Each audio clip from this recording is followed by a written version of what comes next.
사도행전 1장 6절부터 11절까지에 있는 말씀입니다.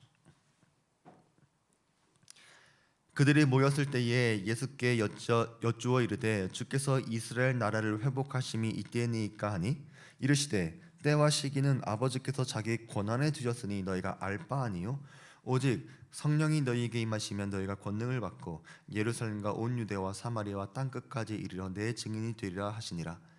이 말씀을 마치시고 그들이 보는 데 올려져 가시니 구름이 그를 가리어 보이지 않게 하더라.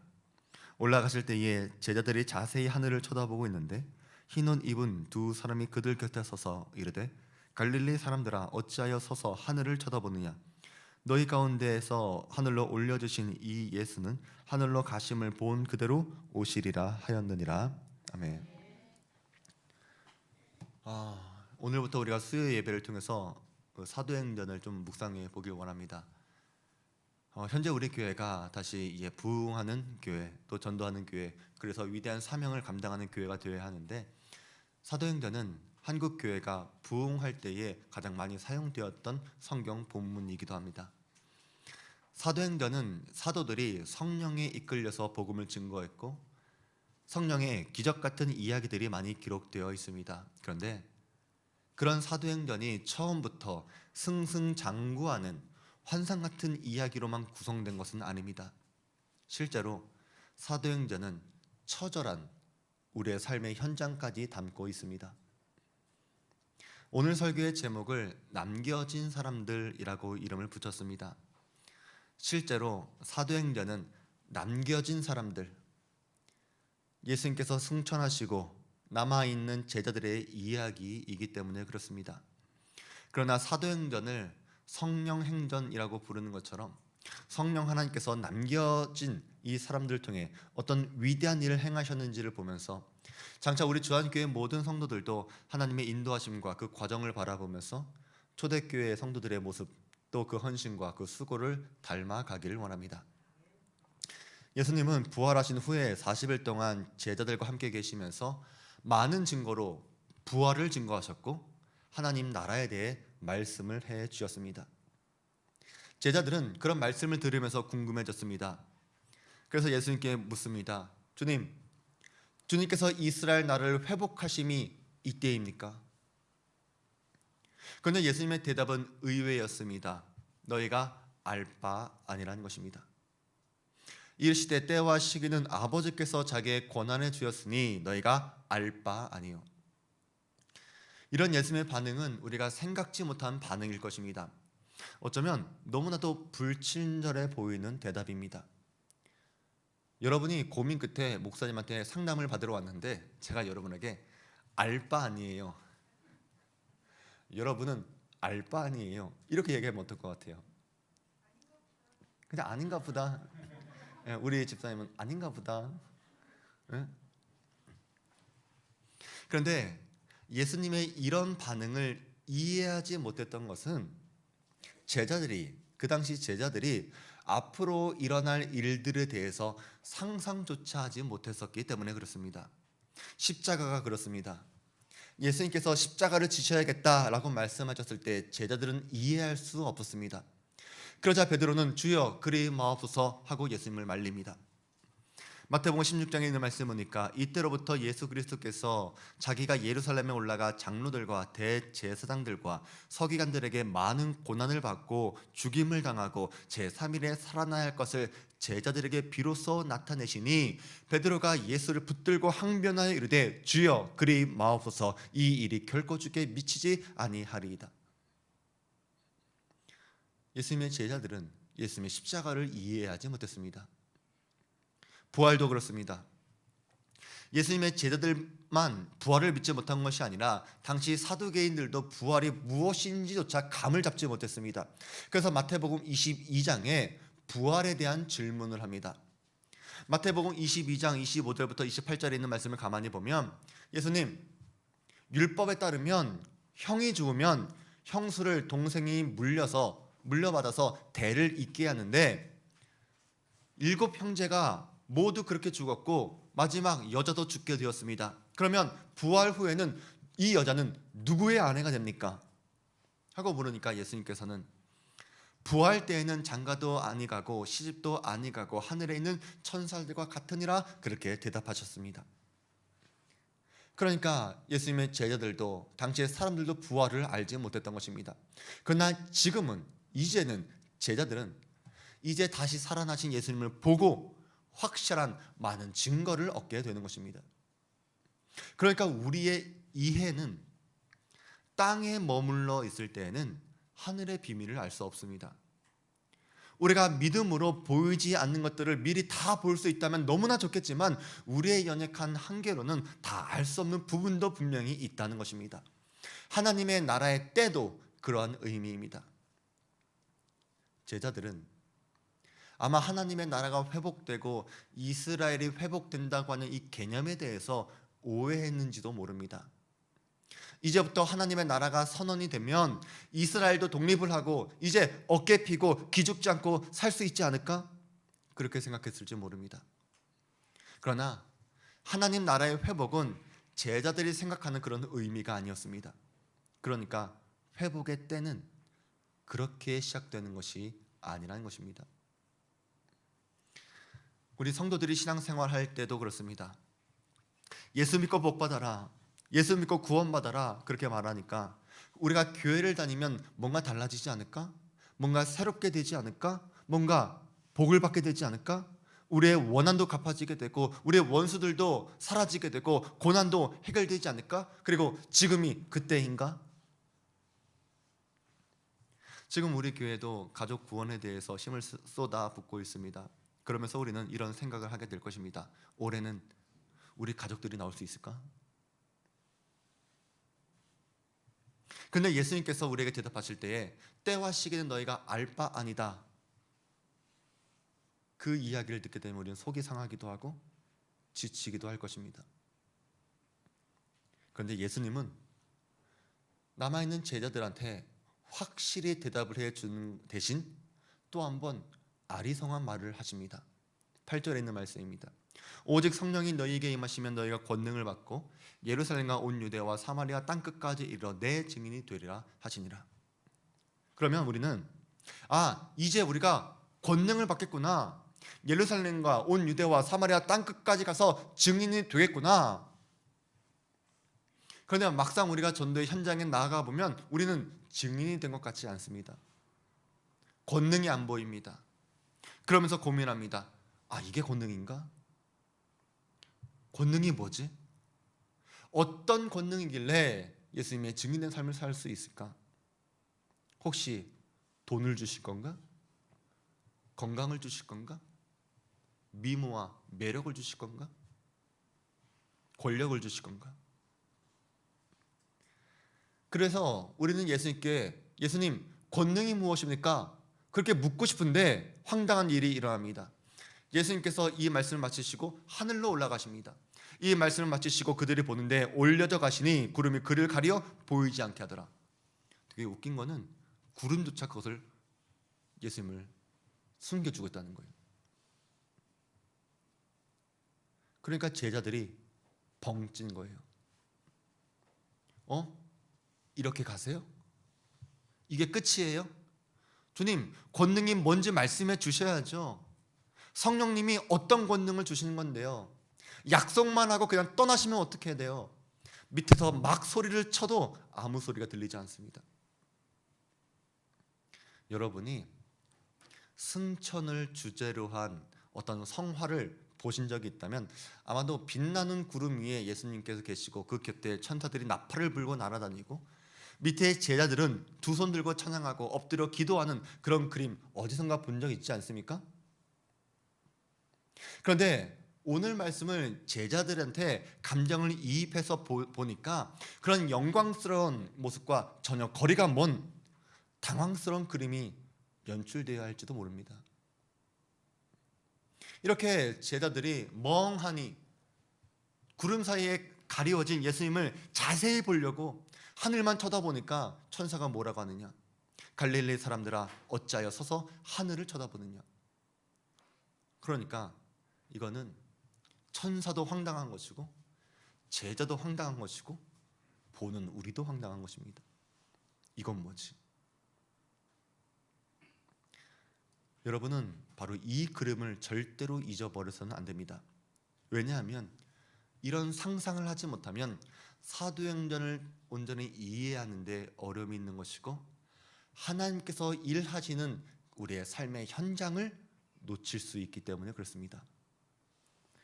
놀랍게도 우리가 답답해하는 이 상황, 황당스러운 이 현실은 하나님께서 원하시는 현실이었다는 것입니다. 목적과 사명은 있는데 구체적인 방안과 해법은 없습니다. 우리의 삶도 그렇습니다.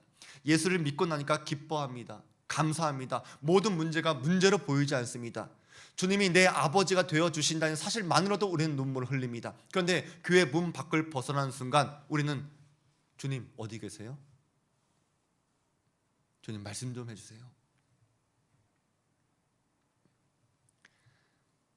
사랑하는 우리 모든 주안교회 성도 여러분, 오늘 사도행전 1장은 우리한테 우리 삶의 현실을 그대로 보여주고 있습니다.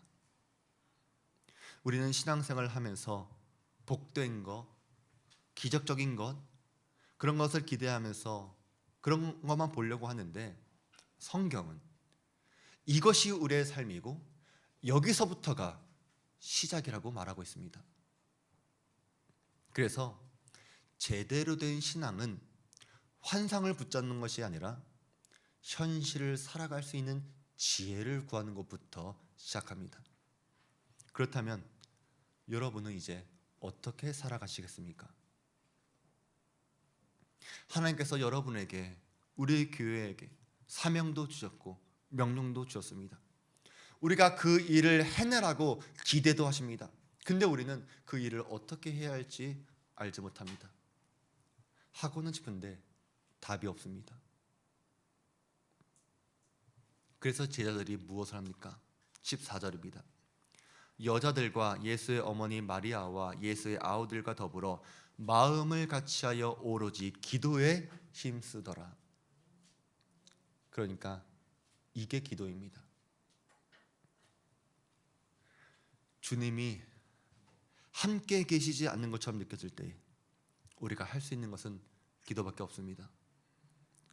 그러니까 기도는 뭔가 소원 빌어서 얻어내는 게 아닙니다. 아무것도 할 수 없을 때 하나님만 바라보는 게 기도입니다. 저는 우리 성도들이 이런 자세로 기도하길 원합니다. 만약에 정말로 우리가 필요한 게 돈이고 축복이고 풍요고 어떤 상급이었다면 예수님은 하늘로 올라가시기 전에 우리에게 모든 문제를 다 해결해 주시고 하늘로 올라가셨을 것입니다. 만약에 정말로 그게 우리에게 필요했다면. 근데 주님은 그렇게 하지 않으셨습니다. 대신 성령님을 약속해 주셨습니다. 왜냐하면 예수님은 오직 성령님만이 우리에게 능력을 주실 수 있는 분이라고 믿었기 때문에 그렇습니다. 그러니까 우리가 구해야 할 것은 권능이 아니라 성령입니다. 성령의 임재, 성령의 충만함을 구해야 하는 것입니다. 우리가 찬양하는 것처럼 주님 한 분만으로 나는 만족해. 왜 우리가 주님 한 분만으로 만족할 수밖에 없는지 그것을 알아야 합니다. 그러면 예수님이 오시기 전과 오시고 난 다음 구약과 신약이 대체 무엇이 달라졌는지를 알아야 합니다. 예수님께서 어떤 일을 행하셨는지, 그리고 그 의미가 무엇이길래 그것만으로도 충분하다라고 말씀해 주셨는지, 왜 다른 것은 말씀해 주지 않았는지를 알아야 합니다. 가장 큰 차이는 부활입니다. 구원이라고 하는 개념은 구약에도 있었고 신약에도 있습니다. 그러나 구약에서 부활은 아직 현실이 되기 전이었습니다. 구약이나 신약이나 모두 믿음을 가져야 한다라는 것은 동일하지만 결정적인 차이가 있다면 바로 부활의 사건이 있었는가 없었는가의 차이입니다. 그러면 부활이 없는 시대는 어떤 시대였을까? 죽음으로 끝나는 시대가 구약이었다면 부활의 시대가 신약의 시대입니다. 그러니까 우리가 신약의 성도로서 살아가기 원한다면 부활의 믿음과 신앙을 가져야 하는 것입니다. 세상은 우리한테 그렇게 이야기합니다. 너 그렇게 살다간 죽어. 너 약하면 죽어, 물러나면 죽어, 힘없고 돈 없고 백 없으면 넌 못 살아, 그렇게 말하는 것이 부활이 없는 세상이라면 이제는 예수님으로 인해서 예수 믿으면 다 이겨 라고 말할 수 있는 시대가 신약 시대로 바뀌었다는 것입니다. 우리 개인의 신앙도 그렇습니다. 우리가 예수님을 믿기 전에, 그분을 나의 주인으로, 나의 구세주로, 나의 부활의 주님으로 믿기 전에는 구약의 시대에 속한 사람처럼 살아갈 것입니다. 이러다 죽으면 끝나겠지. 그러나 이제는 예수 그리스도로 인해서 내가 죽어도 살 수 있다라고 하는 부활 신앙으로 거듭나야지만 진정한 신약의 성도로서 제대로 살아가는 것입니다. 예수님을 믿으면 다 이겨, 이런 말은 옛 시대에 생각했던 그런 힘들, 그런 권능들, 사회적으로, 경제적으로, 정치적으로 그런 힘을 갖는다는 말이 아닙니다. 오직 성령이 너희에게 임하시면 너희가 권능을 받는데 그런 사회적, 정치적, 경제적 그런 힘을 갖는 것이 아닙니다. 물론 그런 힘을 갖게 될 수도 있지만 그것이 주님께서 약속한 권능의 전부는 아니라는 것입니다. 부활이 죽음을 이기는 것처럼 오직 성령이 우리에게 임하시면 세상에서 우리를 죽게 만들고 좌절하게 만들고 낙심하게 만드는 그 무엇, 심지어 죽음조차도 이길 수 있는 하나님의 능력을 얻게 된다는 것입니다. 그래서 이 권능 때문에 우리는 세상을 다른 관점으로 바라볼 수 있게 될 것입니다. 예루살렘과 온 유대와 사마리아 땅끝까지 이르러 증인으로 살 수 있는 사람으로 변하게 되는 것입니다. 물론 이것을 이해한다고 해서 갑자기 인생이 다 쉬워지는 것은 아닙니다. 그러나 분명한 것은 우리가 부활하신 주님을 제대로 이해하고 믿을 수 있다면 인생을 살아가는 원리와 방법과 지혜는 분명히 달라져 있어야 합니다. 제자들은 그것을 알지 못했기 때문에 이스라엘 나라가 이때부터 회복됩니까? 라고 질문을 하면서 올라가시는 예수님을 멍하니 쳐다보았지만 이제 우리는 예수님께서 하신 말씀의 그 의미를 알고 있습니다. 우리 안에 계신 성령님께서 가르치시고 생각나고 깨닫게 해주시기 때문에 그렇습니다. 지금 여러분을 두렵게 만드는 것이 무엇입니까? 혹시 주님께서 답을 해주시지 않아서 답답한 것이 무엇입니까? 여러분 황당해하는 것이 있습니까? 왜 우리한테 말씀을 안 해주는지 이상하십니까? 아닙니다. 주님은 이미 다 약속해 주었습니다. 성령이 너희에게 임하면 너희가 권능을 받을 것이라고, 어떤 것도 이길 수 있는 능력을, 심지어 죽음도 이길 수 있는 그 능력을 주실 거라고 약속해 주었습니다. 만약에 여러분이 이 답을 얻지 못했다면 어떻게 합니까? 마음을 같이하여 오직 기도에 힘을 써야 합니다. 갈라디아서 2장 20절에 있는 말씀 보니까 내가 그리스도와 함께 십자가에 못 박혔나니 그런즉 이제는 내가 사는 것이 아니요 오직 내 안에 그리스도께서 사시는 것이라. 이제 내가 육체 가운데 사는 것은 나를 사랑하사 나를 위하여 자기 자신을 버리신 하나님의 아들을 믿는 믿음 안에서 사는 것이라, 그렇게 말합니다. 사도 바울은 오직 내 안에 그리스도께서 사시는 것이라고 말했습니다. 부활하신 주님이 내 안에 계신데 왜 우리는 아직까지도 못한다고 그렇게 이야기합니까? 주님이 내 안에 계시는데 왜 우리는 여전히 하나님의 나라를 위해 살아가지 못하고 있습니까? 왜 위대한 꿈을 꾸지 않습니까? 이것이 사도행전의 시작점입니다. 우리는 우리에게 새로운 시대가 열렸다라고 선포하는 것이 사도행전임을 우리는 알아야 합니다. 새 시대도 우리의 환경이나 조건이 바뀌는 게 새 시대가 열리는 게 아닙니다. 환경은 전과 다르지 않습니다. 그러나 내가 세상을 살아가는 방법이 달라졌기 때문에 새로운 세상으로 보이는 것입니다. 예수님도 말씀하셨고 천사도 약속했습니다. 너희가 보고 있는 예수님은 올라가신 대로 다시 내려오실 것이다. 그러면 우리는 마지막으로 숙제를 안게 됩니다. 그렇다면 여러분은 예수님께서 남기신 숙제, 예루살렘과 온 유대와 사마리아 땅끝까지 이르는 증인으로서 살아가고 있는가? 이제 여러분이 대답해야 할 차례입니다. 이것을 깊이 깨닫는 우리 사랑하는 모든 주한교회 성도들이 되시기를 주의 이름으로 축원드립니다. 기도하겠습니다. 하나님, 우리는 남겨진 사람들처럼 시작해야 함을 다시 한번 깨닫게 됩니다. 사람들도 떠나고 내가 의지했던 것도 사라지고 때로는 주님이 안 계신 것처럼 보이는 우리의 현실이 마치 나 홀로 남겨진 것처럼 느껴질 때가 얼마나 많은지요. 그래서 우리는 울었고 가슴을 쳤고 한숨만 쉬었습니다. 그럼에도 살아야 하기에 무엇이라도 붙잡으려고 했었지만 오늘 성경은 우리에게 해야 할 일이 있다고 말씀해 주신 것을 감사드립니다.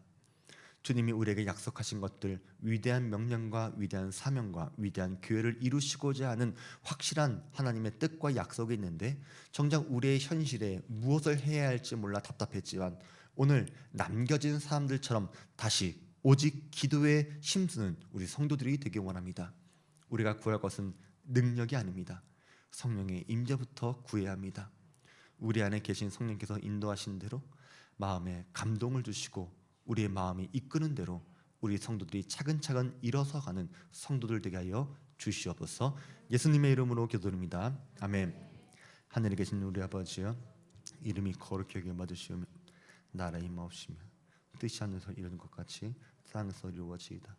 오늘날 우리에게 일용할 양식을 주옵시고 우리가 우리에게 죄 지은 자를 사하는 것 같이 우리의 죄를 사하여 주옵시고 우리를 시험에 들게 하지 마옵시고 다만 나에게서 구하옵소서. 대개 나라와 권세와 영광이 아버지께 영원히 쌓옵나이다. 아멘.